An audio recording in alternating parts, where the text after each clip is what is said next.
Үзэгчтэй сан байцгаана уу та бүхэндээ гал морин жилийн хамгийн ихний дугаарыг инхүү хүрэхэд бэлэн боллоо. За ингээд сар шиндээ сайхан шинэлцгээж байна уу. За ингээд өнөөдрийн сэдэв маань бол Монгол бонд найдвартай юу хэмээх сэдэв байгаа. За тэгээд морин жилийн одоо онцлог гэвэл олон хувьсгалууд, олон өөрчлөлтүүд бас гарсан. 1991 оны бас арчилсан хувьсгал бол бас морин жил эхэлсэн. За ингээд бас энтэйгээ уялдуулаад бондын зах зээл дээр ямар хувьсгал, ямар өөрчлөлт, ямар ахис твшил гарсан талаар. За мөн энэ жил бас ямар өөрчлөлтүүд гарч болох талаар, хувьсгал гарч болох талаар цаашдаа бид ямар хувьсгалыг хийх шаардлагатай байгаа талаар ярилцъя гэж бодлоо. За тэгээд өнөөдрийн зочноор бол Монголын цасны арилжаалтын холбооны өдөр төгсөлийн дарга Инхбат бас өргөцсөн байгаа. Зочны хэсэгт ярилцлаа. За ингээд Монгол бонд найдвартай юу. За тэгэхээр өмнө нь бас 2-3 дугаарын өмнө Монгол $10 бонд найдвартай юу хэмээх сэдвээр ярьж ирснийг та бүхэн санаж байгаа бах. За ингээд тухайн дугаарын эцэст бол одоо Монгол бонд, төгрөгийн бонд найдвартай юу гэдэг асуудлаар бас ярилцсана гэдэг амлаж байсан. Ингээд өнөөдөр амлалтаа биелүүлж байна. За тэгэхээр ер нь Монголын бондын одоо зах зээлийн бүтэц өөрөө ямар байгаа бэ гэдгийг бас бүгдээр эхлээд товчхон танилцъя. За тэгэхээр бонд хэмээх бүтээгдэхүүнийг бол ер нь одоо монголчууд бол нэлээд мэддэг болж байна. За товчхондоо бас тайлбарлаад хэлэхэд бол одоо банкнд хүн та хадгаламж хийхэд банкнд мөнгө зээлүүлж байгаа. Харин бонд гэдэг бол бас нэг зээлийн төрөл. Бонд та худалдаж авснаар тухайн компанид мөнгө зээлүүлж байгаа л гэсэн утга агуулга. За мэдээж энэ бол зээл буюу өрийн хэрэгсэл гэж бас ярьдаг. Өрийн хэрэгсэл учраас одоо тодорхой хугацаатай хүүтэй байдаг. Яг хадгаламжтай адилхан. Тэгээд мэдээж одоо эрсдэл гарах юм бол бас одоо үүргийн гүйцэтгэл хангуулах буюу барьцаа хөрөнгийн одоо зараад эрсдлийн хаана гэдэг бас энэ зохицуулт бол аль ч улс орнд байдаг. За ингээд бонд. За тэгэхээр бонд маань бол одоо гаргагчийн хувьд те бондыг одоо ямар нэгэн институц бол гаргах нь байна. За тэр гаргасан бондыг нь хөрөнгө оруулагчид авдаг. За тэгэхээр засгийн газар за орон нутгийн бонд гэдэг одоо энэ улстай холбоотой бондуудыг нэрлэж болно. Тэгэхээр тухайн улс бонд гаргаж болно. За эсвэл одоо тухайн хот орон нутаг бонд гаргаж болно тийм ээ. За тэгэхээр бол бонд гаргагч нь бол улс байх нь орон нутаг байх нэ. За нөгөө талдаа бол компаниуд бонд гаргана. За тэгэхээр компаниудыг одоо төлөөлөд жишээ нь манай одоо сүүлийн жилүүдэд Монгол хөрөнгөний биржээр банк бонд гаргаж байгаа, нээлттэй бонд гаргаж байгаа одоо топ 100 багтдаг компаниудаас одоо ганцхан компани тасралтгүй одоо бонд гаргаж байна. Тэр бол Шунхлай групп байж байгаа. За мөн өнгөрсөн жил бол бас Сүү компани бонд гаргасан. За тэгээ манай Дамбут Капитал компани бол андреатороор бас ажилласан ийм байдалтай байгаа. За тэгэхээр Монгол улсын засгийн газар за орон нутаг байж болох нь за мөн компаниуд бонд гаргана. За бондыг тэгвэл ямар зах зээл дээр гаргад юм бэ гэхээр бол хоёр одоо зах зээл Монголд байна. За нэг нь бол нээлттэй буюу бирж дээр арилжаалагддаг зах зээл байна. За нөгөөх нь хаалттай буюу одоо OTC зах зээл гэж нэрлэдэг байгаа. Биржийн бус зах зээл гэж бид нар бол одоо орчуулж яриад байгаа.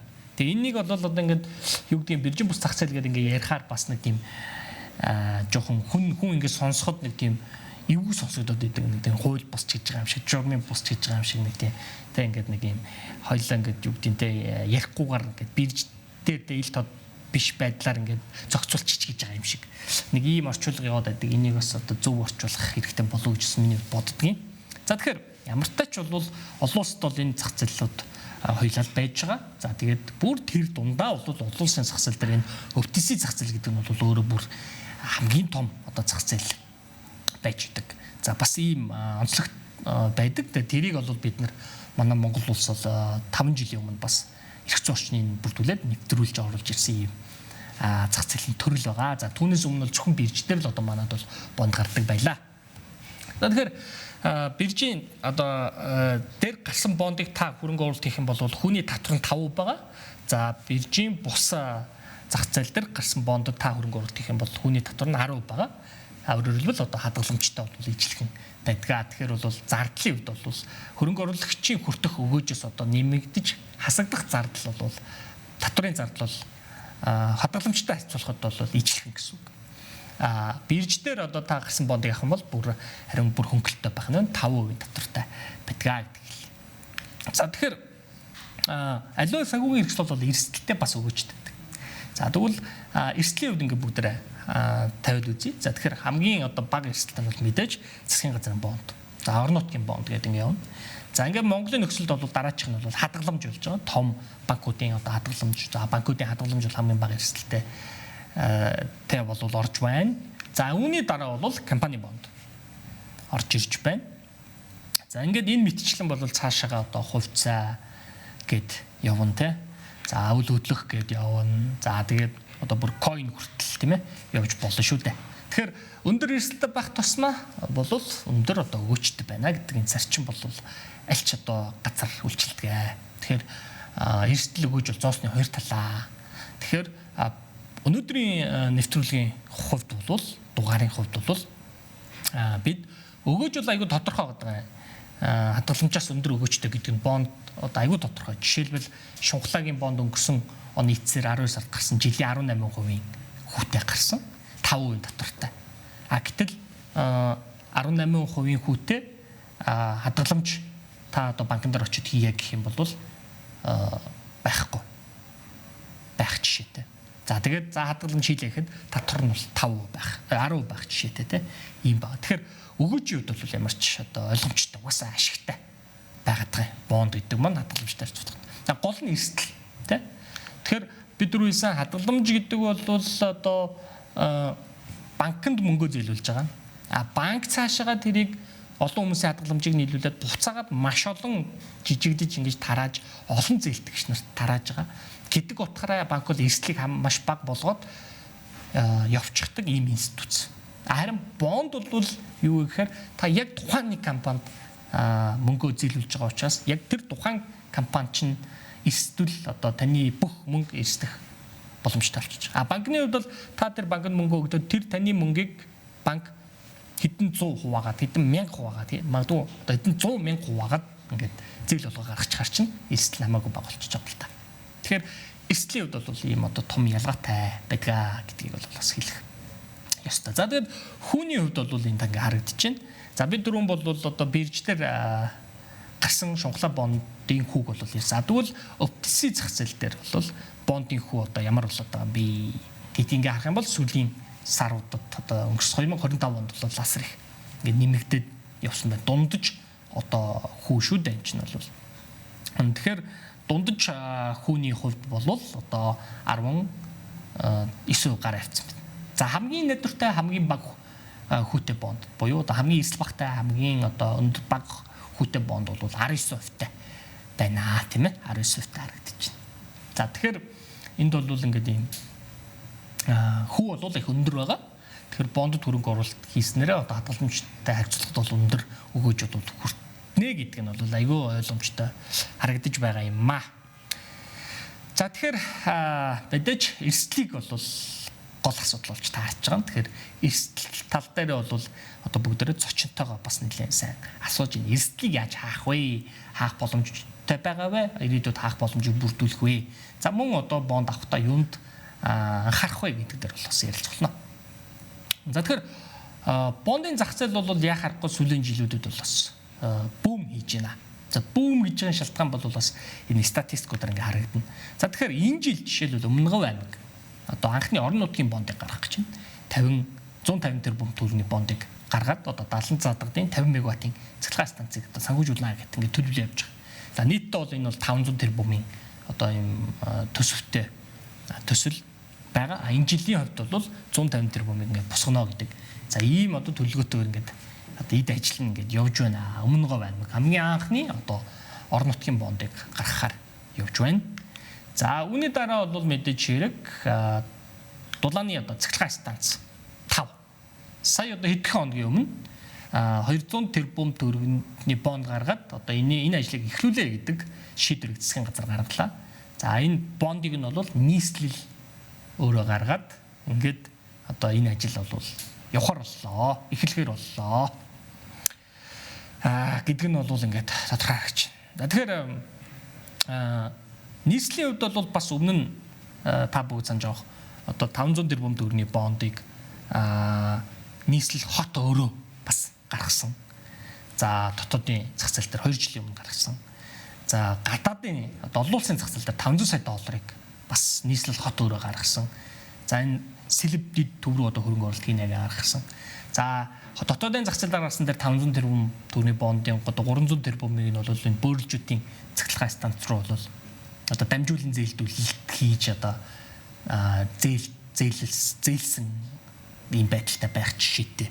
За ингээд дотоодын Монголын дотоодын зах зээл дээр бол бондын зах зээл бол бүүм хийж байна. Энэ бол түүхэнд байгаагүй л одоо болж байна. Сүүлийн одоо 5 жилийн хугацаанд.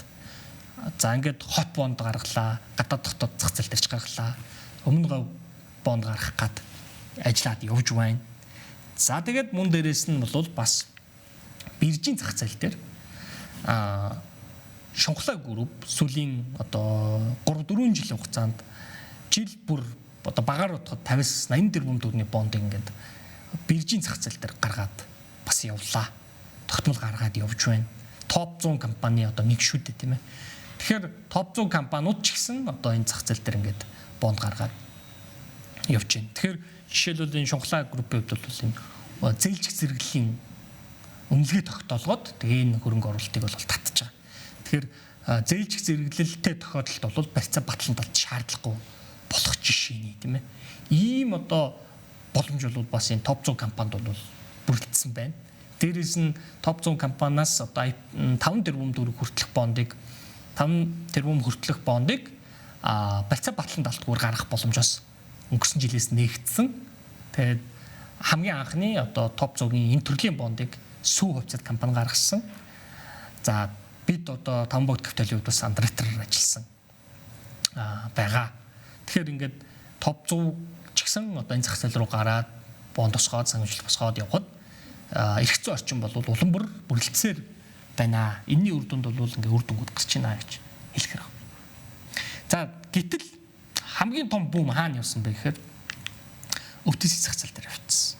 Тэгэхээр яг одоо өвтөсийн зах зээл дээр 2021 оны 9 сард хамгийн анхны бонд гарч ирсэн компаниуд бондоо гаргадаг. Одоо хаалттай зах зээл тийм ээ. За мэрэгжлийн хөрөнгө оруулагчид ордог ийм зах зээл. За мэрэгжлийн хөрөнгө оруулагчийн шаардлага гэж байгаа. За тэрийг хангасан бол ийшээ орж болно. Тэгэхээр энэ зах зээл дээр одоо зарим нэгэн ийм томоохон яг улсын оролцоогүй, засгийн газрын оролцоогүй тим бондуудыг ингээд хасаад яг цэвэр 100% хувийн хвшлийн бондуудыг нийлүүлээд ингээд харах юм бол 5.8 ихний төгрөгийн бонд энэ зах зээл дээр гарч байна. За тэгээ эргэн төлөлт нь ингээд цаг хугацаанд хийгдээд явж байна одоогор. Тэгэхээр түрүүч одоо миний яригтай хотын бонд, өмнө говийн бонд, за тэр бирж дээр гарч байгаа бондуудыг нийлүүлснээс ч хэд дахин их хэмжээний ийм бонд бол дотоодын энэ өвтөсийн зах зээл буюу хаалттай зах зээл дээр бол гараад байна. Тэгээ төлөгдөд явж байна. Тэгэхээр энэ зах зээл бол үнэхээр одоо сүүлийн 4-5 жил томрлоо. Энэ зах зээл рүү ордог, хөрөнгө оруулалт хийдэг харилцагчид бол улам бүр нэмэгдэж байна. Улам бүр зах зээлд хилж байна. Үнэхээр одоо бүүмийн бүүм гэж ярил одоо энийг л хэлж болохоор байна.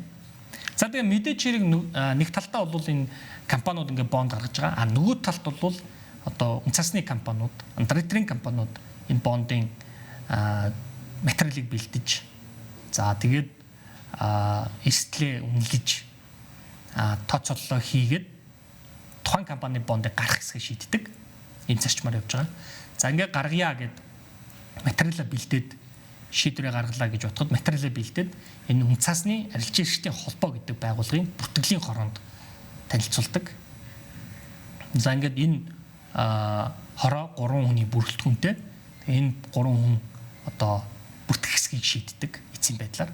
За ингээд бүртгэгдэж байгаа тохиолдолд бол тухайн бондыг зах зээл дээр хөрөнгө оруулагч нарт санал болгодог ийм процессор явж байгаа. Тэгэхээр эндээс юу гэж хэлэх гээд нөхөр энэ зах зээл бол асар хурдтай томрлоо. Үнэхээр одоо агуу өндөр өсөлттэй өсөлтийн жилүүд байлаа. Энэний ард бол тодорхой хэмжээнд эрсдэл болвол хоримтлагдсаар байна.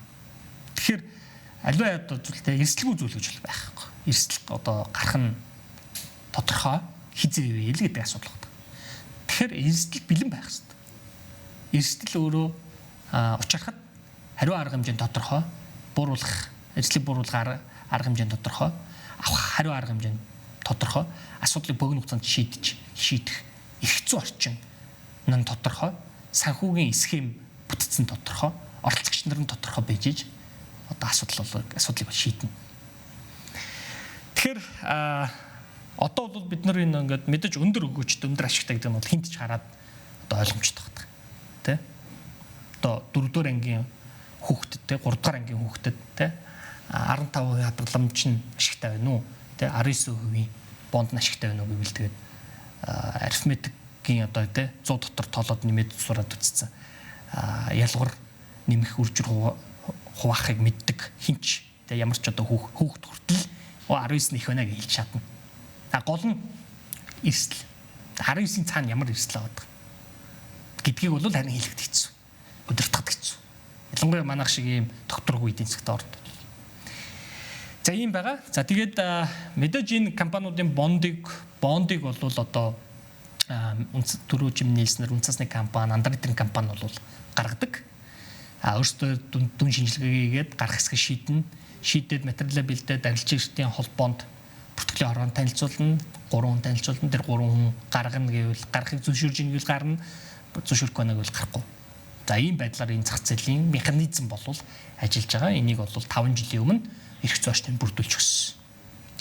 За тэгэхээр манай 5 бут капиталын хувьд бол 2025 онд 303 тэрбум 999 сая 98 мянган төгрөгийн бондыг зах зээл дээр бол гаргажээ. Тэгээд энэ үзүүлэлтээр бол бид нар зах зээлдээ 2 дугаарт явж байна. Зах зээлийн 1679%-ийг бол манай компани эзэлж байна. Тэгээ ийм хэмжээний бондыг бид нар анхдах зах зээл дээр одоо худалдаж авсан. Нөгөө талд нь бас компаниудын бондыг гаргасан.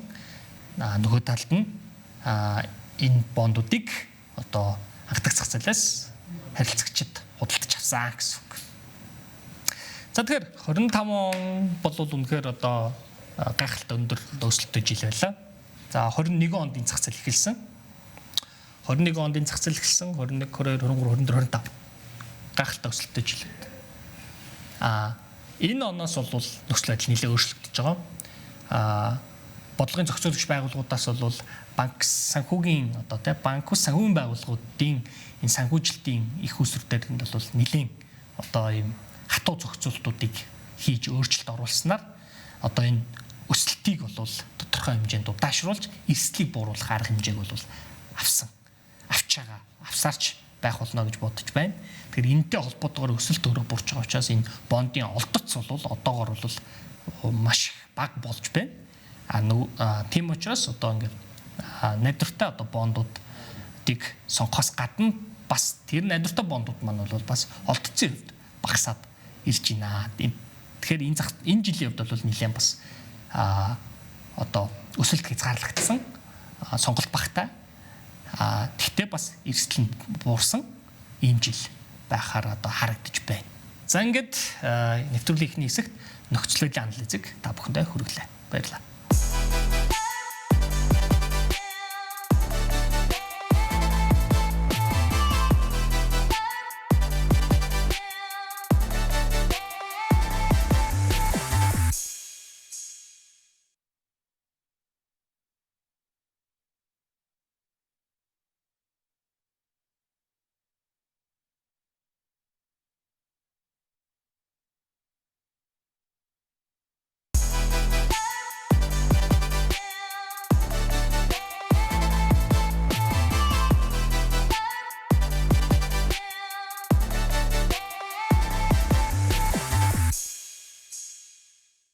За зөвчтэй сайн байцгаана уу? Нэвтрүүлэг зочны хэсгээр үргэлжилж байна.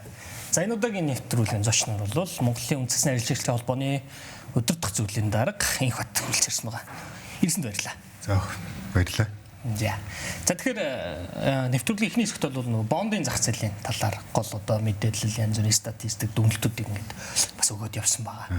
Тэгэхээр тэн дээрээ үндэслээд хамгийн ихний асуултыг бол юу гэж асуусан байна гэхээр өнгөрсөн хугацаанд одоо бид чинь бол засгийн бонд гэдэг олон улсын долларын бонд л ярьдаг байлаа тийм ээ. За гэтэл бол орон нутгийн бонд гарлаа. Одоо юу нийслэлийн бонд гарлаа. 500 тэрбум нээлттэй гарлаа. За нийслэл өөрөө бас олон улсын зах дээр 500 сая долларыг босголоо. За одоо энэ жил орон нутгийн бонд хамгийн анхны одоо орон нутаг одоо аймгийн одоо бонд явах гэж байна. Өмнө Говь аймгийн бонд одоо талан залтуудын цахилгаан станцны санхүүжилтийг үүсгэхэд. За араас нь ингээд бас одоо юу гэдэг орхон аймаг одоо Эрдэнэттэй холбоотой бас бонд гэл яригдаж байх шиг байна. Тэгэхээр та ер нь энэ засгийн тай хамааралтай бондууд дээр ер нь ямар бодолтой дүгнэлттэй байна вэ? Тиймээс өчтөр үржигдэрхэн жигсэн Улаанбаатар хот маань дахиад 200 тэрбум төгрөгийн бонд осгож гарч ирж ашиг үнэтэй 5 дугаар цахилгаан станцыг санхүүжилдэг. Энэ дөр бол их нааштай бол байгаа. За юу гэхээр ялангуяа орон нутаг маань төвлөрсөн төсвөөс хамаарахгүйгээр өөрсдийнхөө ажлыг өөрсдөө мэдээж хийх боломж нэмэр олж гэж бодож байгаа. За ялангуяа төсвийн орлогын зардалаас илүү гарсан аймагуд те бид нар нэг 4-5 аймаг байгаа шүү дээ. Тэрнийг Өмнө Говь за дараа нь Эрдэнэт Сэлэнг за нэг хэдэн дорнод хэдэн аймагуд байгаа те. Энэ хэд маань юу гэдгийг одоо төвлөрсөн төлөвлөлт эдэнсэн биш. Өөрсдөө зовлон өөрсдөө бидрээс илүү мэдчихэж байгаа шүү дээ. Тэгэхээр энэ утгаараа энэ аймагуд маань тухайн аймаг орон нутагт цаа иргэдэд одоо хамгийн их шаардлагатай төсөл төлбөр юу вэ? Тэрийг санхүүжүүлж байгаа байхгүй. Тэгэхээр өмнөх хугацаанд ингээ яаж яваад ирсэнгээр мэдээж энэ төлбөрийг санхүүжүүлэхэд бол одоо юу гэдэг төлөрсөн төсөл рүүгээ дээшээ танилцуулах энэ зөвшөөрлөө авах тийм ээ. Энэ процесс маш их удаадаг. Нэг хоёроор хоцордог санхүүжилт нь магадгүй дараа оныхын төсөлтөө сууд үчдэг юм.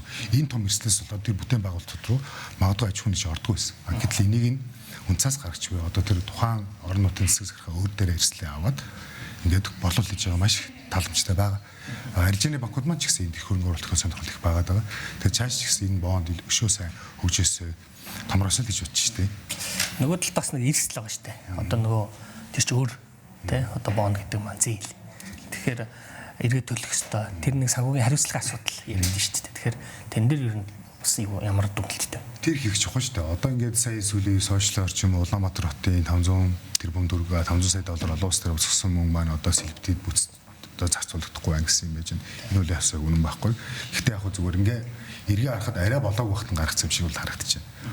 Тухайд одоо 24 оны 8 сард штеп. За одоо өнөөдөр ч юм уу одоо энэ хавар гаргасан бол магадгүй илүү бага хүйтэ гарах боломж байна. Гэхдээ бондыг ялангуяа олон улсын зах зээл дээр ажиллахдаа тайминг гэж аягүй чухал байдаг. Цаг хугацаа хөрөнгө оруулагчдын одоо сонирхолж гэдэг юм уу те. Тэгэхээр магадгүй өнөөдөр би бага өгчтэй боломжтой байгаа ч гэсэн яг тайминг таарах байж болно. 24 он магадгүй тайминг зүг байсан ч гэж болно. Гэтэ энийг бол мэдээ цаг хугацаа гаргах гэж байна. Энэгээр би юу гэж хэлэх гэхээр зарцууд бол маш чухал. Одоо тэр эрсдэл эрсдлийг хаах гэдэг байгаа шүү дээ. Тэр зарцуулалт чинь тэр мөнгийг эргээд олох хэмжээний орлогын их усыг бий болгох, капиталжуулах ийм л боломжтой байх хэрэгтэй байхгүй. 4 сая хэлээ Өмнө Говийн 70 50 мегаваттын цахилгаан станц барьна гэдэг. Яа харахгүй тийм чи хэрэгтэй төсөл байгаа байхгүй. Тэр одоо эрчим хүчний чинь аж ахуйн иргэдэд борлуулаад орлого орж ирнэ тийм. Тэр орлогоор мод чинь бондо буцааж төлнө. Яг ийм ингээ бодиттой юм бол маш сайн байгаа байхгүй. Түүнээс одоо юу гэдэг бид бүхэн сайн гэдэг одоо ингээ халамж гэдэг юм уу те. Энэ ингээд тараах хүднээс ингээ бонд тусан үйл энэ маш одоо бүдүүлэгч гэдэг юм одоо ингэж дахиж ийм үйл явдал ч одоо Монгол дахиж гарахгүй гэж бодож байгаа найдаж байгаа. Тэгэхээр яг мэдээж төслөсөл хамаарах байх. Яа эрсдлүүд мэдээж бол байгаа мэдээж. Гэхдээ улс бол яг хөтэй бас юу яг дефолт зарлаад ингээ тавах бол гайг байх гэж бодож байна. Мэдээж төсвийн орлого дотор орлого бодож байгаа гэж байна. Гэхдээ энэ нэг хэмжээнээс хит ингээ хайлахтай. Одоо бид нар мэдж байгаа шүү дээ Улаанбаатар хотын бонд 500 тэрбум босоо эргээ яаж төлөх үү гэхээр бид нар автоэрийн эрсдэл татвараа 3-4 дахин өсгөж яваад төлөх ийм бодлого байхгүй. Энэ чи эргээд магадгүй нийгмийн нэг хэсэг зөв үйлчлээд нийгмийн нөгөө хэсэгт ингээд татврын дарамтаар үйлчлээд бас буруу аль болох тийм балансыг олол явах хэрэгтэй гэж харж байна. Ер нь хотолууд өмнө нь одоо өмнөх засаг даргын үеүүдэд бонд гаргаж байгаа шүү дээ. Тэгээ одоо мууч санж одоо Нямбатар дарга бол энийг ингээд хийгээл эхлүүлээл явуулаа шүү дээ. Тэгэхээр зарим талаар ингээд өмнөх хоттой харьцуулаад харахаар энэ коммершл болоод байгаа юм шиг тий. Бизнесийг хот болоод байгаа юм шиг. Эсвэл нөгөө талдаа жишээл бол одоо Дубай хотыг ингээд аваад үзэхээр торгуул тий янз бүрийн юм айгүй төсөв бүрдүүлдэг байх жишээтэй. Тэгэхээр зөвч юм шиг. Тэгэхээр энэ дээр юу ямар байр суурьтай. Айгүй одоо юу гэдэг эрэг байр суурьтай дэмжиж байгаа. Энэ бол мөс төсөж байгаа үйл ажиллагаа. Айгүй дэмжиж байгаа. Дараа дараагийн хүмүүстээ бенчмарк болох хэрэгтэй гэж бодож байна. За Америк нэгдсэн улс орон нутгийн бонд маш их штеп. Одоо Сан Франциско дотор нь байгаад 4 үрд нүртэл ингээ бонд гардаг. одоо жишээлбэл гал командын хилц хүртэл ингээ бонд тусдаг байхгүй. Энэ боломжийг нэгээд өгсөн. Тэгэхээр юу гэдгийг тэр бондыг гаргаад тэр бондыг хөрөнгө оруулж байгаа хүн худалдаж авах сонирхол нь багаадах чинь хин нэг идэхэд орж энэ болохгүй гэж хэлэх нь өөр утгагүй байхгүй. Энэ чинь зах зээл явж шүү дээ. Тэнд дийлэлтэн, тэнд дийлэлтэн. Яг энэ талд бол агуу нааштай байгаа. Яг нөгөө би бол ямар өнцгөөс нь хараад байна гэхээр үр дүнгүй болчих үү дээ. Тийм үр дүнгүй. Тэгээд төлж чадхаа байх үү дээ. Тэгээд эргээд одоо тий. Тэгэхээр нөгөө тэрийг ингээ үр дүнтэй байлгах, тэрийг ингээ хяндаг, шалгадаг механизм, ил тод байдлын тэр орчин ер нь байна уу Монголд аюулж харж. Үгүй бид чи одоо 4 жилдээ нэг удаа намар бид нар эрдэнэ төлөөгчтэй хурлаа хийдэг үстэй. Бид нар намайг төлөөлөө чи нэг дуу хоолой өргөөд нараа нэг айтайхан байгаатай шай гэдэг үс. Одоо ингээд бид нар энүүгээр дамжуулаад явна шүү дээ. Тэгээ тэр хэд л одоо хариуцлагатайс юм уу тэр хэд дээрх холбоотой байх хэрэгтэй. Мэдээж хувьдаач гэдэг юм уу ямар нэг байдлаар өөрсдөө хүнс бодлоо илэрхийлүүлж явах хэрэгтэй. Гэтэ бас нэг үе яваад бол бас манайх нөгөө бонд түүний ялангуяа хөгжлийн банкны асуудлаас хойш бондын зарцуул дээр их анхаардаг бол болоод тагш юм шүү дээ. Хаана аль талдаа аль төвшөндөө чих юм. За окей мэдээж сонгуульын зах зээл хөгжиж байгаа нь бол санхүүгийн бидэнд бол сайхан байна. Сайхан байна. Гэхдээ бол дандаа эрсдэл байдаг тийм. Тэгэхээр эрсдлийг одоо бид нар бас ярьж явах хэрэгтэй гэж байна. Одоо юм гоё байна. Хөгжөөд байна гэхээс гадна зэрэгцүүлэн зоосны одоо хоёр тааш үүдтэй. За эргээд бас юу яа нөгөө би болохоор нөгөө санхүүгийн учраас Монголын ажиллагчдын холбоо гэдэг дөрөв танилцуулсан байна. Тэгэхээр үзэгчдийн хувьд бол бас дийлэнх нь энэ ажиллагчдын холбоо гэж юу хийдэг газар юм бэ гэдгийг бас сайн мэдээлгүй байгаа. Тэгэхээр Монголын үнцаасны ажиллагчдын холбоо гэдэг маань юу яг ямар зорилготой, ямар байгууллага вэ гэдэг дээр та бас нэг товчгооч тий. За үнцаасны ажиллагчдын холбоо маань 1995 онд үүсгэн байгуулагдсан. За ингээд энэ жил ингээ 31 дэх жилд үйл ажиллагаа явуулж байна. За сүүлийн 7-8 жил бол нэлээд бол идэвхтэй болж байгаа. За учир нь юу гэхээр мэдээ зах зээлээд байгаа тий. Зах зээл холбоонд маань ойролцоогоор 95% орчим гишүүн байгууллага байгаа. За тэр гишүүн байгууллагууд ихэнх нь одоо үнцаасны компаниуд, хөрөнгө оруулалтын сан, хөрөнгө оруулалтын менежментийн компани гэдэг ер нь жоо хөрөнгөний зах зээлтэйгээ ойрхон ийм одоо компаниудын гишүүнчлэлтэй. За мөн төрийн бас хэд хэдэн одоо юу гэдэг хөрөнгөний зах зээлийн дэд бүтцийн байгууллага Монголын хөрөнгөний бирж гэдэг үнцаасны төлөв санал хэмжээнд за мөн дэмжигч гишүүн гэдэг бас бидэрт статус байдаг. За энэ дээр бол арилжааны банкуд манай дотоодын арилжааны банкуд, хуулийн фирмууд, аудитын байгууллагууд гэдэг ер нь бол заавал нөө банкнаас босод гэж хийж болохгүй. Ер нь санхүүгийн зах зээл төрөлж ажиллаж байгаа хөрөнгөний зах зээл төлөвлөж байгаа үнцаасны компани, даатгалын компаниуд, арилжааны банкуд ер нь маш олон спектийн одоо нэгтгэсэн юм бол холбоо байгаа. За мэдээж үндсэн зорилго маань хөрөнгөний зах зээлээ хөгжүүлэх, гишүүдийн хаан эрх ашигыг хамгаалах тийм санхүүгийн зах зээлийн ерхий одоо бимийг томруулах тийм олон улс төрөлсдөг чадвартай ийм л зах зээлийг бий болгох зорилго бүхий ийм л холбоо үйл ажиллагаа явуулж байгаа. Окей. Тэгэхээр түрүүн бас ярьсан OTC зах зээл гэдэг. Бас нөгөө ихний хэсэгт ярьсан л да. Одоо биржийн бус зах зээл гэж бид нар орчуулад байгаа. Тэг яг биржийн бус гэхээр хүмүүс бас нэг тийм хос босч юм шиг. Бас үзэгдэх мэдрэмж өгдөг тийм. Мэдрэмж өгдөг энэ орчуулгын нэг жоохон өөрчлөх хэрэгтэй юм шиг санагдаад идэх надад. Гэтэл яг үүнд олон улсын зах дээр болохоор энэ зах зээл нь айгүй том зах зээл гэж хэлдэг тийм. Яг санаа нь бол одоо энэ мэрэгжлийн хөрөнгө оруулагчид ордог юм зах зээл шүү дээ тийм. Тэгэхээр энэ зах зээлийг одоо 2021 оны одоо 21 онд эрх зүйн орчныг бүрдүүлээд тэ санхүүгийн зохицуулах хороноос одоо бүх дүрм журмыг ингээ гаргаад тэгээ арилжаачдын холбоон дээр бол одоо энэ зах зээл дээр ингээ бонд гаргаж байгаа компаниудын одоо гарах юм уу гэдгийг шийддэг ийм эрх мэдлийг өгсөн тийм ээ арилжаачдын холбоон дээр өгсөн одоо бүртгэлийн хороо гэж байдаг тэ 3 хүнний бүрэлдэхүүнтэй за тэр 3 хүний бүрэлдэхүүнтэй тэр хороонд одоо үнцаасны компаниуд бүгд танилцуулга материалаа бэлдэж ороод хамгаалаад тэгээ бондо одоо эрсдэлтэй босгодог. Эрсдэл дээр үнэлгээгээ хийгээд ингээд одоо тэгээд гаргадаг хүмүүс санал одоо хөрөнгө оруулагчид санал болгодог. За хэрвээ одоо бүр эрсдэлтэй байна гэж үзэх юм бол бас буцаагддаг тийм. Нэг ийм механизм бас ингээд үүсээд хөгжөөд байгаа. Тэгэхээр тэгээд энэ зах зээл маань бол өнөөдөр одоо ингээд нийт гаргасан дүнгийн бодоод үзэх юм бол 5 их 80 маяг даавад явчлаа л тийм ээ. Тэгэхээр энэ зах зээл их сайхан хөгжиж байна авс. За хөрөнгө оруулагчид бол бас аваад сурж байна. За Багдад 9% хүттэй тэгэл дээшээ. Тэгэхээр гэтэл нөгөө нэг миний харж байгаагаар бол энэ чинь нийт хадгаламжтайгаа харьцуулахад 5% нь хүрэхгүй байгаа байхгүй. Тэ жилийн одоо худалдаа авалтын дүн нь, бондын дүн нь тухайн жилийн одоо банкны сектортойгоо хадгаламжийн дүнтэй харьцуулахад 5% хүрэхгүй. Тэгэхээр цаашаа амар том боломж байгаа юм шиг. Гэтэл нөгөө талаа бас дахиад би эрсдлийн жилүү ярих гэдэг л да. Энэ олон компаниудаас ч бас эрсдэх магадлал байгаа шүү дээ. Тэгэхээр энэ дээр одоо арилжаачтай холбооны хувьд эрсдлийг хаах тал дээр хөрөнгө оруулагч нарыг хамгаалах тал дээр ямар ажил хийж байна вэ? Төлөвлөж байна вэ? Компани тухай хууль, за үндэсний зохицуулалтын тухай хууль холбогдох заалтын дагуу өрийн эрсдэл буюу одоо бонд гэж яриад байгаа тийм. Энэ өрийн эрсдэл маань заавал барьцаа баталгаатай байх ёстой. За барьцаа баталгаа бол ямар ч хэлбэрээр байж болно. За тэрийг бол underwriting компани үнцаас гаргач буюу одоо бонд босгож байгаа юм. За хөрөнгө оруулагчсан харж байгаа. Тэр ихэд үйл хөдлөхөөрийн хувьцаа за мөн толгой компани баталгааг явуулж байгаа. Яг өнөөдөр бид нар дээр яг Монгол улс нөө зээлж зэрэлт гэдэг тийм соёл арай сууж амжаагүй байл да. Тэр хөрөнгө оруулагч юу авж байгаа одоохондоо зарим талаар мэдэхгүй ч маа. Зарим талаар бол мэдчихэж байгаа. Яванд ангийн зээж зэрэлтийн энэ систем ч гэдэг минь ойлголт зах зээл дээр илүү төлөөд ороод ирэх юм бол одоо өндөр үнэлгээтэй ч гэдэг минь компани бонд нь бага хөвчтэй те арай жоохон эрсдэлтэй нь бол арай өндөр хөвчтэй ийм байл руу орно. Сүүлийн 2 жил манай дотоодын зах зээл зээж зэрэлтийн үнэлгээ тогтоож баг 5 ч байгууллага бий болчихдоо те. Эдгээр байгууллагын үйл ажиллагаа цаашаа бол тэлнэ.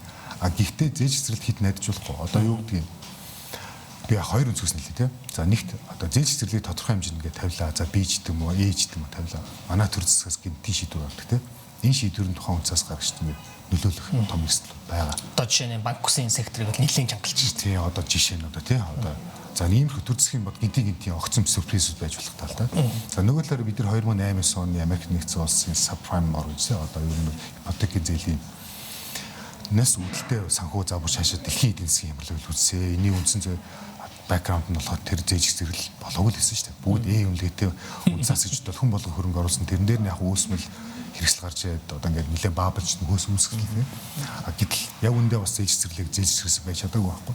Тэгэхээр цааш тэр энэ зээж зэрлийн асуудал маань нэлээд савж идэх юм бол энэ эрслээс хамгаалч юм уу харилцагч юу авч байгаа хөрөнгө оруулагч юу авч байгаа мэддэг болно. Одоо битээ өнөөдөр кирээсээ гараад дэлгүүр ороод талхахтаа ямар компани талхын хизээ үйлдвэрлэгдсэн. За үнийг нэг харж байгаа бах те бороо харуу гэдэг шиг хөрөнгө оруулагч маань энэ OTC за зөвхөн OTC биш ер нь хөрөнгөний цэцэг дээр очиод бондохт энийг илүүсээ харж эхлэж бодож байгаа санхүү үзүүлэлт те за мэдээж одоо би бол бас хүний хүмүүс ирж чадахгүй байна. Гэхдээ хөрөнгө оруулагч маань би эхлээд компани ямар салбарт үйлдвэрлэж байгааг хардаг байх гэж бодож ядчил. За энэ барилгын уулуурх хоёроо санхүү юу те за санхүү дотроо банк усуудаа татгалж гэдэг юм. Ингэж хараа дараа нь энэ компани эзэнд хийн гэж хардаг. Тэр бол угсаа зайшгүй байхгүй. Тэгээ магадгүй сошиал дээр ч гэдэг юм уу ямар нэг байдлаар одоо жоохон нэрвэн мотоо жоохон татгалцчих гэдэг юм те би өөрхөн мэдрэмж яриад байгаа шүү. Татгалцах юм бол хандлага байдаг. Энэ бол зөв л дөө. Тэгээ дараа нь санхүү үзүүлэлт рүү ордог. Тэгээд ямар нэгэн одоо энэ компани холбоотой сайн муу гэдэг авааг нь хардаг.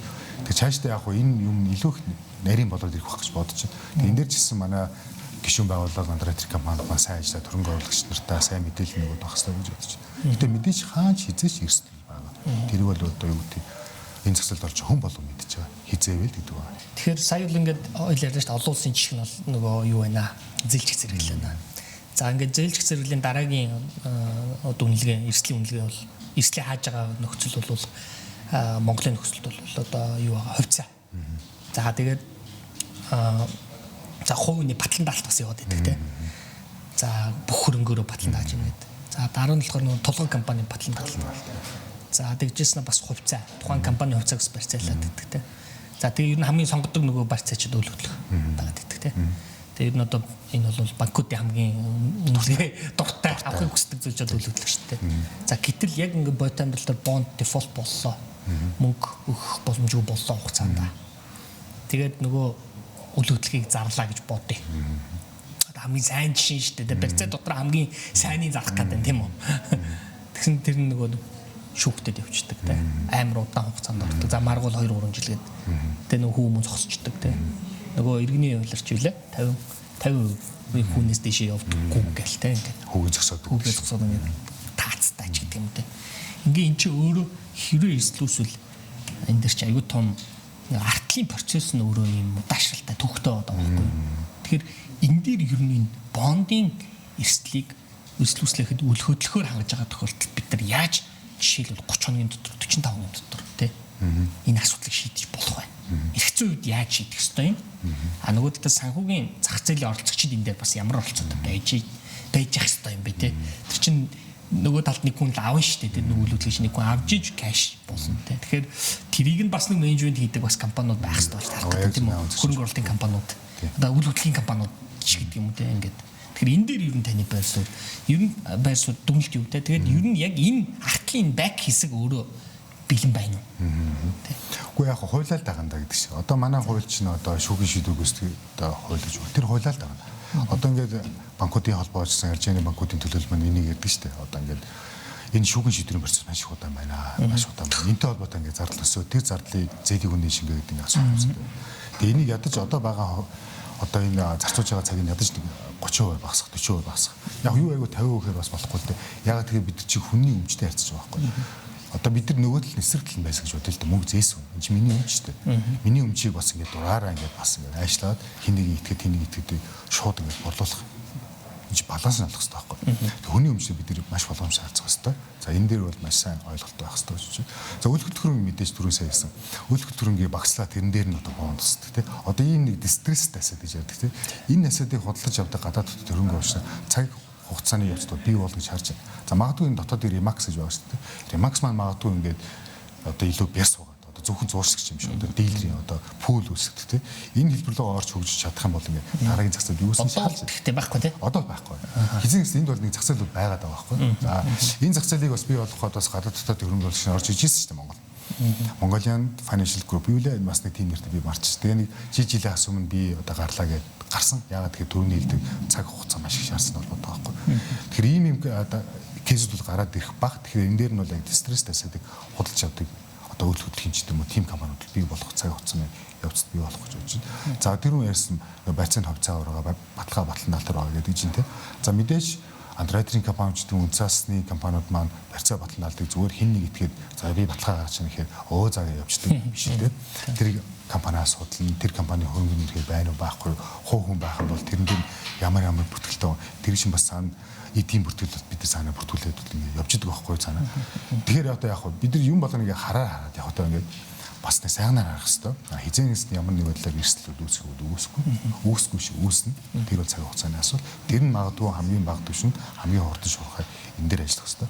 Тэр яг энийг зөвхөн үнцаас нь ярьж байдагчтай холбоо хийцэл андеррайтер компани одоо энэ зах зээлийг үүсгэж байгаа тулгын одоо 3 жил үүдэж энэ хэд мас анхаарч явж байх хэрэгтэй гэж бодож байна. Харин хувьцаа байцуулбал бас яг өндөө хөдөлгөсөж магадгүй амархан биш магадгүй. Тэр компанид нь очиод эзэн сон гэсэн үг шүү. Ер нь бол тэгэхээр яг зарим нэг хөрөнгө оруулагч маань энэ бондж байгаа нь хувьцаа маань жоохон эрсдэлтэй юм гэхээр яг үндэ магадгүй хөдөлгөсөж амархан байж магадгүй байхгүй. Тэгээд бид нар цаана ялангуяа за жишээлбэл санхүүгийн байгууллага хамт хувьцааг барьж юм бол барьцаалчвал ирээдүйд орж ирэх мөнгө урсгалах нь тэр идэх гэсэн үг шүү дээ. Үйл хөдлөхөд бас хэцүү байхгүй. Яг хөргөж чаддаг юм шиг. Ялангуяа манай дотоод жоохон тийм. Бас нэг ийм хөлбөр байдаг. Арбитрийн шүүх гэдэг. Тэгээ шүүхийн процессыг урсгалдаг. Энэ юу н одоо Монголд хэрэгжихэд бэлэн болсон юм арбитрийн шүүх. Ер нь бэлэн байгаа. Үнцаас нэрж ядагчтай холбоомод бүртгэлийн бондын өөрийн гэсэн бүртгэлийн журам дээр энийг оруулсан арбитр. Одоо яг бид чинь нэг бас хувийн байгууллага шиг л ажилладаг шүү дээ. Ер нь гэж байна. Одоо ингээд стандарт гэдэг юм уу? За би ч хууль хэлийг мэдэхгүй. Яг шүүхээр авах үнэхээр удаан байгаа даа. Бидэрт арбитрийн боломж нь үүсгэсэн байхгүй. Тэр нь бол маш хурд шийдэгдэнэ л гэж ойлгох. Тэр нь одоо ер нь хоног тоолвол ямар байдаг вэ? 3-5 сар гэж би ойлгосон шүү. Тэр шүүхээр одоо нөгөө маргаа усвол тэр шүүхээр явна гэдээ анханаас гэрэг хийчин тийм ээ. Тэгэнгүүт тэрүүрээ ингээ явахд бол 3-5 сар дотор ямар ч байсан нэг талдаа гарна. Хил амгүйхэн шиг нэг нь зараад нөгөөдг нь нөгөөлөлгөө зараад мөнгө гаргаад бондо төлөөд төлөх юм хийн. Зүгээр бүрэн яг тэр бондыг төлөх мөнгө гарах юмгүй мэдэхгүй. Яг ерөнхийдөө нөгөө андеррайтерууд компаниуд тэрийгэ тооцоолж байгаа л доо. Ер нь үйл хөдлөхөрөнгийн зах зээлийн үнэлгээ, тэр бондын хэмжээ, тэр бондын хугацаа, тэр хугацаанд ногдох үү үнэлгээ гэдэг ер нь л явж байгаа. Гэхдээ аржааны банкуудыг бодвол LTV-наас haircut-наас арай бага байгаа. Бас тэр бол яг тэр өндөр нэлээд байгаа тийм. Өндөр нэлж байгаа. Тэгэхээр яг санаа нь ийм зах зээлд хүмүүсийг санахж орж иж шүү дээ. Тийм болоод одоо биржийн буцах зах зээл дээр яг өнөөдрийн байдлаар одоо 21 оноос 7.5 ихний төгрөг бүртгэдэг. 5.7 ихний төгрөг бонд арилж байгаа. Энэний 2 ихнийд нь эргэж төлөгдөд одоо нэг 3.5 ихнийд буюу 1 тэрбум долларын үнцаас одоо арилж байгаа гэж байна. Окей. За өвдөсний зах зээл дээр бол нэг процесс одоо эрсдлүүлсүүл яах вэ гэдгийг би их бодоод идэм л одоо сүүлийн үед. Яг тэрийн зах зээл 5 жил үндсэндээ явчлаа. Тэгээд дүн өсөөтэй. Тэгээд бонд гаргагч компаниуд бол олон болсон байна. Тэгээд энэ дотроос ч бол нэг кейс гарна уу статистикаараа тий. Одоо жишээ нь банкны чанар үзэлжил 5% биз дээ. Одоо дундчил. Тэгэхээр нэг юм. Тэгээд эн чинь өөрөө ингээд асуудал бид нар бэлтгэлгүй байж тийм кейс гараад ирэлийн зах зээл итгэл үнэ шүү дээ тий. Тэгэхээр эргээд одоо зах зээлдээ сөрөг нөлөөтэй гэдэг утгаар нь одоо ярих цаг нь ер нь болсон болов уу гэж би бодоод байгаа юм. За нөгөө талд нөгөө биржийн зах зээл маань явдаг ба. Бирж дээр одоо хөрөнгөний бирж дээр те одоо Монголын хөрөнгөний бирж дээр ч гэдэг бондууд ингээд гарч байгаа бондууд нь харахаар жилдээ нэг ганц 2 3 хан нэг 100 200 төгрөг хүрэх те нэг юм байдалтай байхад идэг. За тэгтэл уул нь энэ биржийн зах зээл дээр бол том корпорацууд одоо гарч ярьж ажиллах хэрэгтэй шүү дээ. Одоо жишээ нь одоо манай биржийн зах зээл дээр шунхлаа групп бол маш сайн ажиллаж байна. Тэгтэл одоо ингээд өөр группууд маань яагаад гарч ирэхгүй. Үгүй тэгэл зардал өртгөл тооцоо. Одоо за топ 100 гээл ярьч те. За эдгээр компаниуд маань арилжааны банкудаас хэмжээний үзэлтэй байгаа. За багаар бодоход л одоо 20 ихний төрлийн зээлүүд байгаа гэж бодож байгаа юм. Топ 100 та. Энэ хэд маань яг зээлийн хөвөл харьцангуй бондын зах зээл дээр гарснаас илүү бага л байна л да. Өнөөдөртөө. Явандаа жоохон өөр болох байх гэж харж байна. Тийм учраас магадгүй бонд руу биш зээл аваад үйл ажиллагааны сагуулж байна. Хоёрт дараагийн нэг шалтгаан маань яг хуу жоохон процесс жоохон хөндлөлтэй. Одоо үнцээс гарна гэхээр яг аюу гоё. Одоо аюу нь гоё байхгүй. Одоо компаниг нээлттэйсэн болоо нээлттэй болоод өөрсдөө босоод танилцаа ингээм унтчих гоё. Тэгэхээр энэ гоёын цаана бас нэлээх ажил бас шаарддаг. Одоо яаж ч л одоо сүүлийн 3 жилийн төлөөлөлт зүйлийн тогтоолууд бүгдийг авдаг ч гэдэг юм уу те. Холбоо хамааралтай том дийлүүд ямар хийцгээс бүх юмаа ил гарах хэрэг гадаг. Яг одоо манай нэг зах зээл энэ дээр зарим нэг тохиолдож байгаа бэлэн биш магадгүй. Тэгэхээр яг өнөөдөртөө ингээд зээлэг болоод байгаа чинь наа бондч манай 2 дахь 3 дахь одоо сорс гэх юм уу те бизнесийн чиглэл байна гэж жоохон хойшлуулж байгаа асуудал. Явандаа ингээд зээлийн хөөмөө жоохон өөрчлөлөөрөө бондын зах зээл маань нэлээд шахагдаад ирэх юм бол маш гой зах зээл болж байгаа. Ялангуяа төрийн олон сангуудын хөрөнгө бондын зах зээл рүү орж ирэх юм бол ялангуяа тэтгэврийн санд нийгмийн даатгалын сан орж ирэх юм бол маш гоё өвлөөр харагдах гэдэг л да. Одоо өөрөөр тэр хэд маань хүүгээ доошоо дуудаж бит хийж эхэлдэг болно. Маш их өрсөлдөөн тооч болно. Бид нар арилжааны банкнд хадгаламжийг байршуулсан. Би наад зах зээл рүү орно гэдэг. Одоо бид нар 18-19 одоо Андретрууд маань хүүгээрээ урлаж хүмүүсийг татчих шүү дээ. Эндээс их нийлүүлэлт ороод ирэх юм бол эргээд өгөөжөөрөө доошоо уралдах процесс хийж болно. Тэгэхээр энэ процесс бий болчих юм бол маш гоё. Одоо жишээлбэл шунхлаа компани арилжааны банк жижиг хөрөнгө оруулагчаас бонд босгох биш. Нийгмийн даатгалын сангаас мөнгө авч болно шүү дээ. Зарчмын нийгмийн даатгалын сан маань жилийн 12% арилжааны банкуд байршиж байна. Гэхдээ энэ хэд чинь байршуулахад өрсөлдөж байршуулдаг шүү дээ. Өрсөлдөж 15%-аар байршуулсан. Өнгөрсөн оны 7 сард би энэ тимтэй авчихсан 700 тэрбум төгрөг.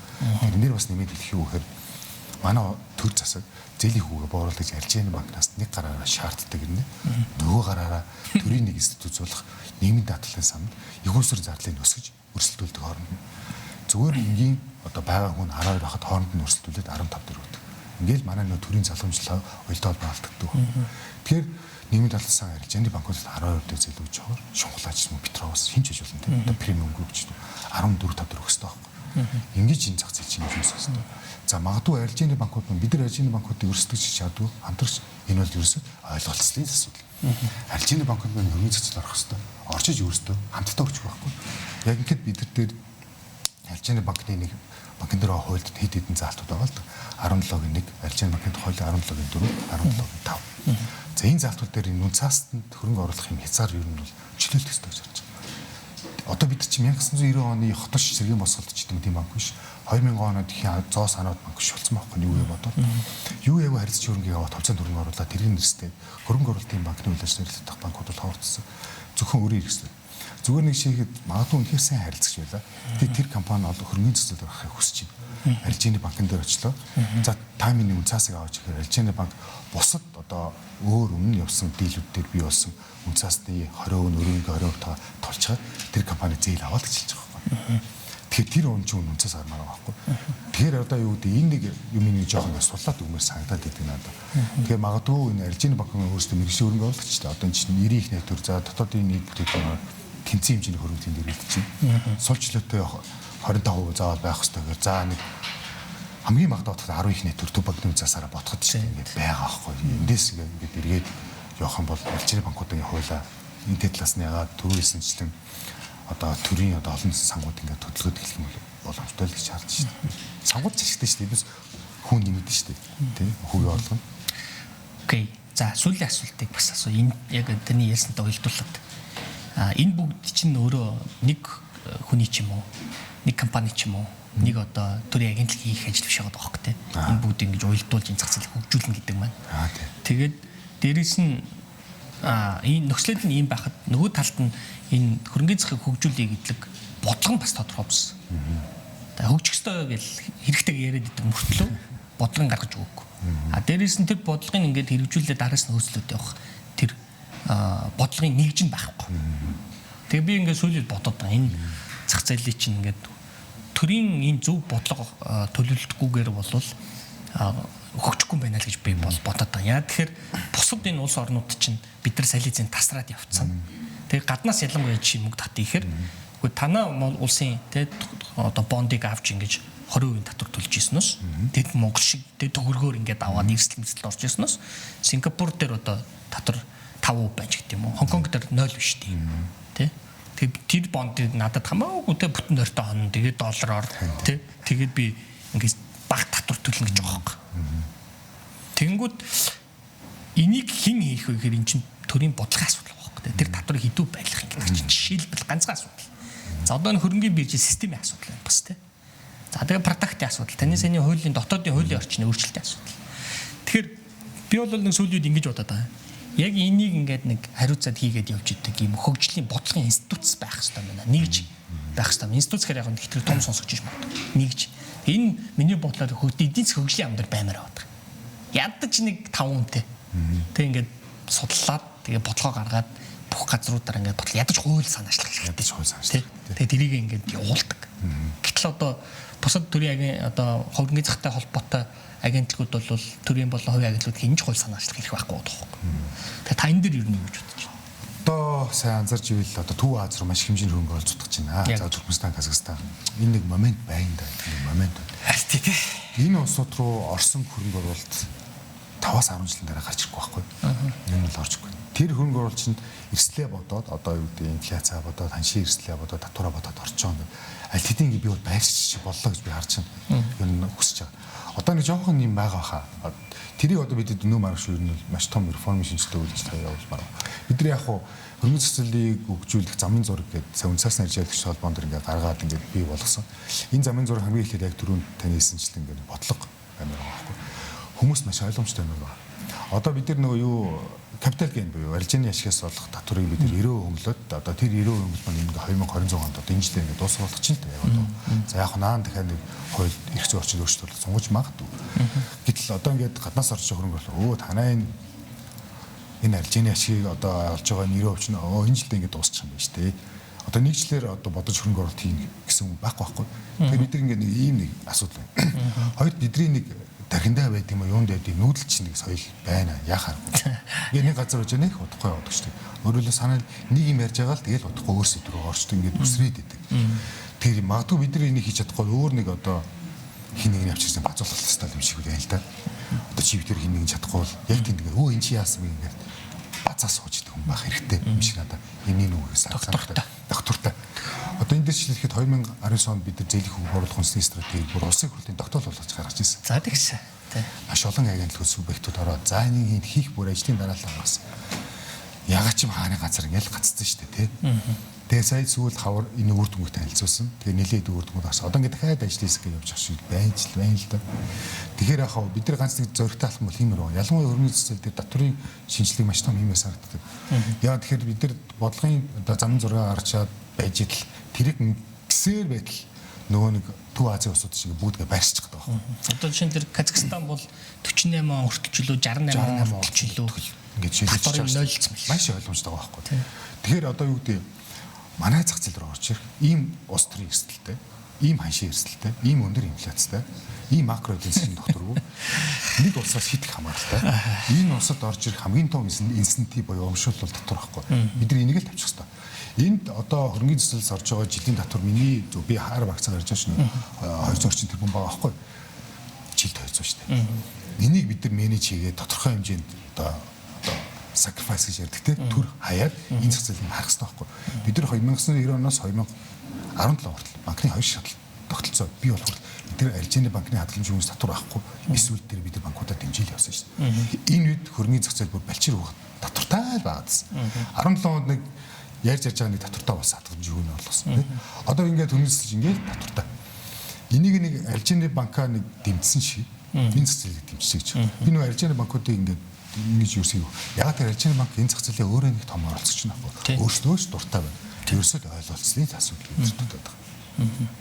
Одоо чинь 200 тэрбумын төсвийн орлогоо золиослоод магадгүй гаднаас те нэг их найд хоёр их найдын хөрөнгө оруулалтыг татаад тэр нь орж ирж эдийн засагт эргэлдэж компаниудад очиж бизнес болж эргэлдэх замаар эн чинь эргээд хөрөнгөний захын татвараар биш өөр татваруудаар орж ирж болно штэ нэгдүгüүрт тийм хоёрдугаар нэгэнтээ тийм их мөнгө гаднаас ингээд ороод ирлээ гэж бодоход тэр чинь өөрөө нэг 5 жил одоо гарахгүй те 3 жил болоод гарахгүй шүү дээ ч одоо доор ирж нэг 10 20 жил болно. Тэгэхээр тэрнээс бас эдийн засаг томорно маш томор шүү дээ.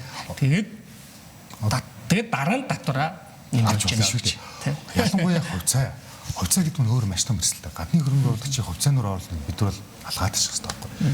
Бонд бол яг бол цаг хугацаатай.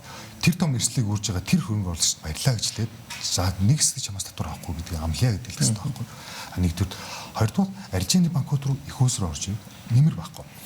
Ороод аржины банкны өөрөөр нь хүсэхгүй бол өөрөнгө үйлцэгээр аржины банк тэр оржсон их усрыг гадагшаа зээл болгож чаддгүй байхгүй.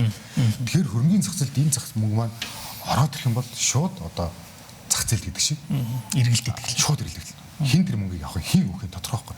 Аржины банкнд очил аржины банк одоо тэрбум доллар орё л да. Нэг тэрбум доллар. Аржины банкт хамгийн багадаа тухайн жилдээ 140 сая доллараар өөрөөр нь өсөхгүй бол тэрбум долларыг аржины банк зээл болгох гаргаж чадахгүй. Яг нь төв банкны үнцээс засгийн газар үнцээс ямар ч нэг баг.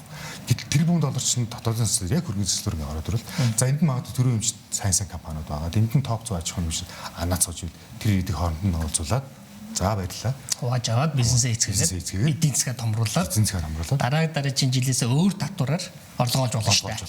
Тэгээд тэр их маань нэгэнт орж хөрөнгө оруулалт маань 1-2 жил яваад болоод ирэх юм бол эн чинь болох юм биш тэгээд найзуудыгээд болно. Хэмжээгээ нэмэн. Тийм шүү дээ. Яг наадах чинь бол бас сая нэг Сингапурын одоо тэр бондын зах зээл дээр ажиглагдаад байна л да тийм. Сая одоо жишээ нь өнгөрсөн жилүүдэд аягүй их нөгөө за эхлээд улс өөрөө бонд гаргаж явж байгаа. Тэгээд банкуд гаргаж явж байгаа. Та одоо сая хамгийн сүүлийн нэг кейс бол Цэцэнс энержи тийм. Бүрэлдэхүүнийн цэцлэх станц 3 сая долларыг 5 жилийн хугацаанд 300 сая долларыг тийм 300 сая долларыг 5 жилийн хугацаанд татчихлаа шүү дээ. Тэгэхээр жишээ нь бонд хэлбэрээр гадаадад одоо Сингапурт бол манай бондыг авах одоо хангалттай эрэлт байгаа тоххой тийм. Тэгвэл тэрийг бүр илүү болгохын тулд бид дотроо юу өөрчлөх ёстой юм бэ гэдэг юмыг л ярмаар байгаа тийм. Одоо 300 сая долларыг Монголын дотоод ямар ч арилж банк шууд гаргахгүй шүү дээ. 5 жилээр хүссэн ч чадахгүй. Тэр харьцаа үзүүлэлтэн дээр чадахгүй. 2-5 жилээр байхгүй. Тэгэхээр энэ хөрөнгөний зэслийн ач холбогдол чинь ямар мундаг маш том юм бэ. Одоо энэ Улаанбаатар хотын сая бөөржтэй бас 500 тэрбум. Одоо дахиад 5 дугаар цэцлэх ганцаас 200 чинь төрөнгийн зэслэл бий болж штэ. Аржины банкны өөр хөрөнгийг хүсээд леверижлэх хугацааг бид нар хүлээсээр байтал энэ том дэд бүтцийн асуудал төслөж явахгүй байгаа байхгүй. Тэр энэ том тэгээ тогн тасраад. Одоо 90 оны хуучин цагаар энэ хэсгийг саналаа штэ сайн хэсэг тогн тасраад. Тэгэхээр энэ нэг механизмаа ингээд манай одлого тогтворч ээлжилдэлтэй ингээд сайн ойлгоод энэ зах зээлийн яг аргагүй юм чинь. Сая үнцас нэржүүлэх шалгуун дээр нэг судалгаа хийсэн. Тэр судалгаан дээр манай Монгол банкны ахлах эдийн засгч Болдбаатар Зүлбан нарсан. Болдбаатар Зүлбэх маань юу гэсэн бэ? OECD гэж яддаг тийм. Эдийн засгийн хамтын хөгжлийн байгууллага. Эдгээр энэ байгууллага маань ингээд манайх шиг үйлчлэлт төс орно гэж судалгаа хийсэн. Хөрөнгөний зах зээл төрийн дэмжлэггүйгээр хязгаарч босдгоо юм байна гэдэг юм дүгнэлт гаргасан байхгүй. Тэгэхээр бид төрийн дэмжлэг хэрэгтэй байна. Төрийн хайрыг нэрлэх юм байна тийм хэрэгтэй байна. За эзэн баярлаа. За баярлаа. За зөвштэй тэгээ та бүгд маань өөр өөрсдийнхөө дүгнэлтийг хийсэн баг. Төр засгийнхаа хандаад хэлэхэд ерөнхий сайд Зандан Шатар сайдаа хандаад хэлэхэд бид эдийн засгийн эрх чөлөөгөө сайжруулах, эдийн засгийн өсгөхийг томруулах, төсвийн орлогоо нэмэгдүүлэх гэвэл хөрөнгөний захаа хөгжлөхгүйгээр бол явж болохгүй нэ гэдгийг бас олон орны судалгааны үндэслэлтэйгээр гараад ирсэн байгааг танд онцгойлон хэлхийг бас хүслээ. Анхаарлаа хандуулсан баярлалаа.